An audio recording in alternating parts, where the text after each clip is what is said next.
Hey guys, so today we are making a coin purse, so let's begin. So these are the fabrics that I'm using. You can see they're very small. I have my lining, my interfacing and outer fabric. So the dimensions of this fabric are 6 inches by 9 inches. The interfacing that I'm using is called non-woven interfacing. It's thick, it's like foam, it's like padding. So the first thing that I did was to iron on the interfacing onto the outer fabric. The interfacing that I'm using is called non-woven interfacing. The interfacing that I'm using is called non-woven interfacing. It's thick, it's like... So after ironing on the interfacing onto the fabric, I now took the lining fabric and then I placed it on top. And then I put pins on both ends. And then I went on to the lining and then I just used my ruler. I just used the same width of the ruler to start to mark these lines that I was going to form like a quilting pattern. So I first drew the lines going in that direction.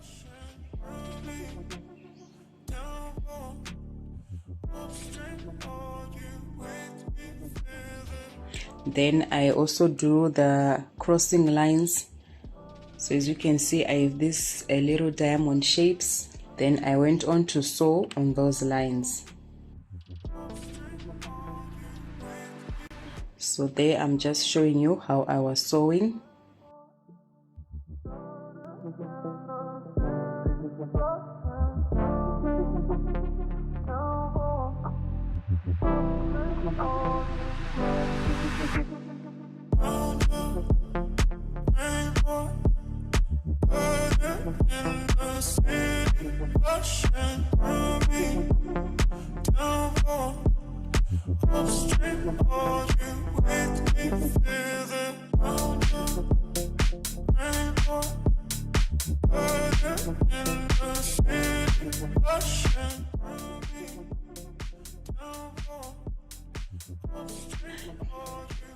Then I fold it in half, and then I go on the folded edge, and then I marked 1 inch by 1 inch squares on the corners.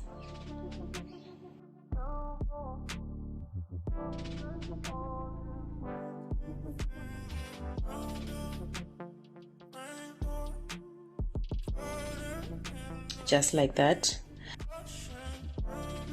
And then I cut away those corners using scissors.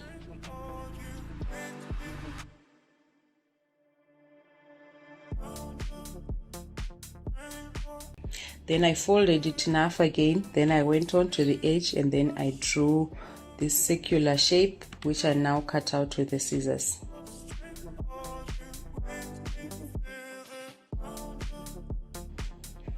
And then this is bias binding. If you don't have ready-made bias binding, you can make your own. You can also use a ribbon. And then I went on to sew this bias binding on the rounded edges.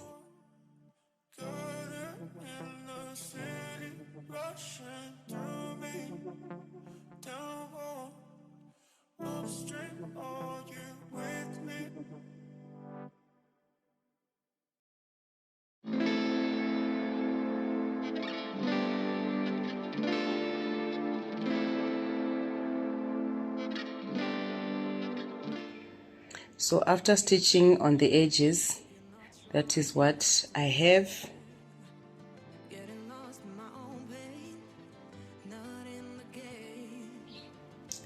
From now onwards, I now went on to attach the zip. This zip is about 10 inches long. The first thing that I did was to trim the zip on both ends, and then I took out the zipper head, and then I stitched the zip on the rounded edges.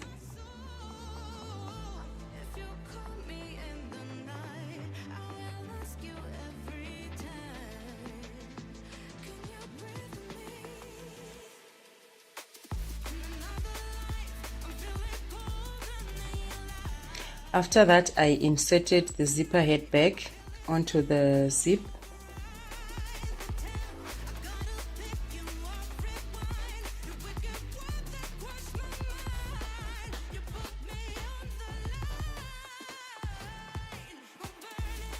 So after inserting the zip, when it's somewhere in the middle, I turn around or turn inside out the purse, and then I now reinsert the zip on the other end, and then I pull the zip to somewhere in the middle. This will make it easy to open the purse once we have to turn it back again inside out.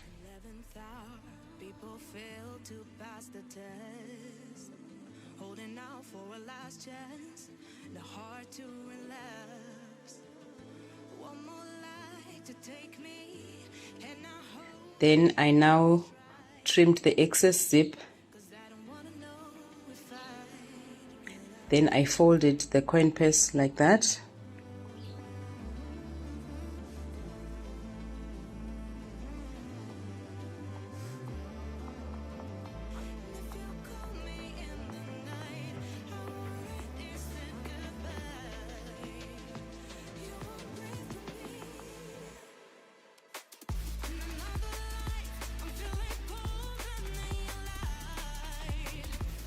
And then I went on to stitch on these open edges.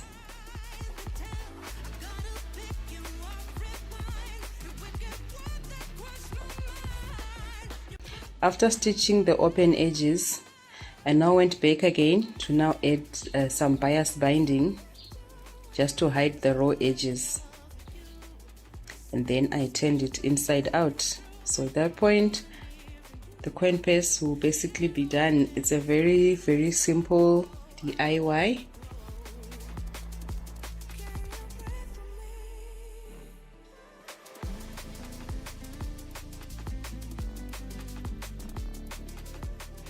Thank you so much for watching the video, you guys. Hope to see you in the next one.